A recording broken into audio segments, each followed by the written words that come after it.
Laika. Kami ang Mixing Trio mula sa Kiwala National High School. Natutunan namin sa maging sarap sustansya kusina eskwela na gawing masarap, masustansya at abot kaya ang meals ng pamilya. Natutunan din namin ang mga pagkain sagana sa Go, Grow, at Glow. Di lang masarap, kundi masustansya. Sa panahon ngayon, karaniwan sa mag-aaral ay hindi kumakain ng gulay. Kaya, nang dahil sa Maggi Sarap, Sustansya Kusina Eskwela, hindi lang sila kakain ng gulay, kundi mapapawaw pa sa sarap. Ang dami na naming natutunan kaya excited na kami. Oo nga kamigs, kaya samahan niyo kami maghanda ng aming lulutuin. Tara na at lagyan ng magic ang kusina sa pagluluto ng Kalamanugay Cheesecake! Magandang araw! Nandito po kami sa Gulayang Pantahanan Upang mamitas ng mga sariwang gulay na gagamitin namin para sa aming pagluluto. Alam niyo ba, ang talong ay mayaman sa antioxidants tulad ng niacin na tumutulong sa pagprotekta ng mga selula laban sa pinsala. Ito rin ay mababa sa calories at mataas sa fiber, kaya't nakakatulong sa pagpababa ng timbang at pagtulong sa digestion. Ang okra ay mayaman sa fiber, na tumutulong sa maayos na panunaw at nagre-reduce ng constipation. Bukod dito, mataas ito sa antioxidants tulad ng vitamin C, nagpapalakas ng immune system at tumutulong sa pagprotekta ng katawan laban sa mga sakit. Ang kalamunggay ay mayaman sa bitamina at mineral, particular na sa bitamina C, calcium at iron, na mahalaga para sa pagpapalakas ng immune system at kalusugan ng bato. Wow! Hello po! Nandito po kami sa Gulayan sa Paralan Upang kumuha ng karagdagang sangkap para sa aming lulutuin.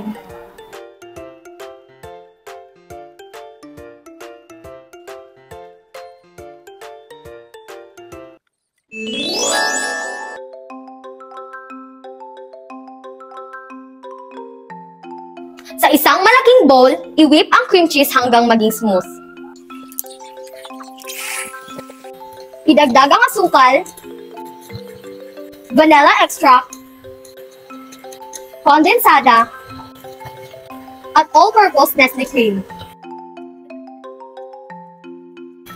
At ihalo ng mabuti. Ilagay ang kalabasa, puree at malunggay. Ihalo muli hanggang maging makinis ang mixture.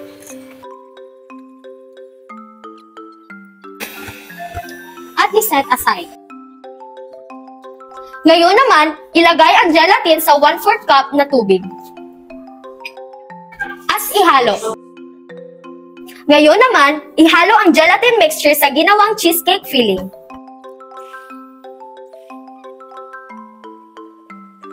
Ang gagawin naman natin ngayon ay ang crust. Paghalu-haluin ang isang tasang butter,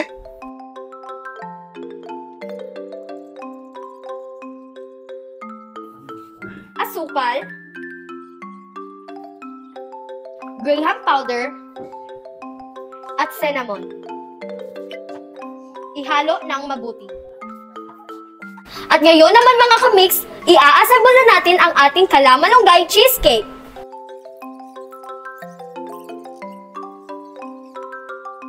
At huwag kalimutan lagyan ng garnish.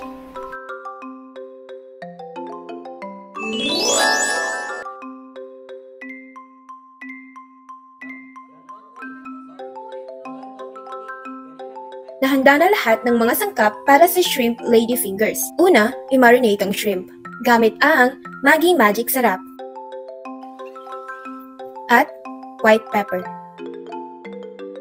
At itabi muna natin ito. Sa isang lutuan, gagawa naman tayo ng sauce. Unang ilalagay ay ang soy sauce, Sugar, vinegar, ketchup, salt, at cornstarch na may halong tubig. Pakuluan hanggang sa lumakot.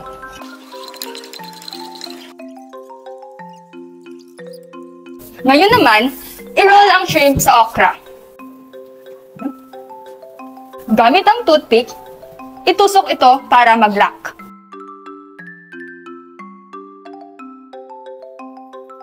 At ngayon, gamit ang steamer, ilagay natin ang mga nabuo na shrimp lady fingers.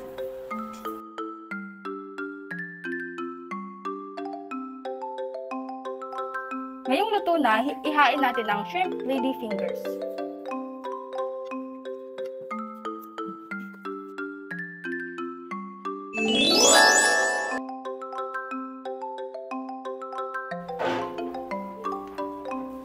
Sa isang bowl, ihalo ang ground chicken, itlog, harina, white pepper, carrot, ketchup, at Maggi Magic Sarap,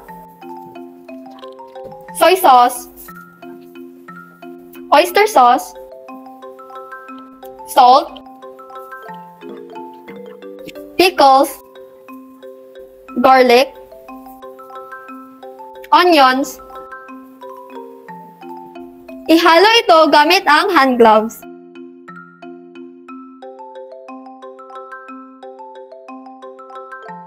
At ilagay ang mixture sa piping bag.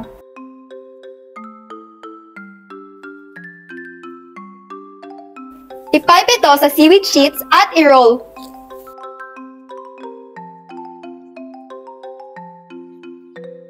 At ilak ito gamit ang cornstarch na may tubig. I-cut ito sa gustong size.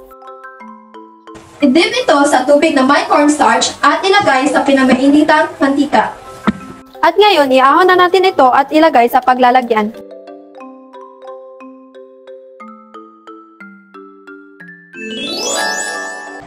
Tara na! Samahan niyo kami maganda ng aming tanghalian!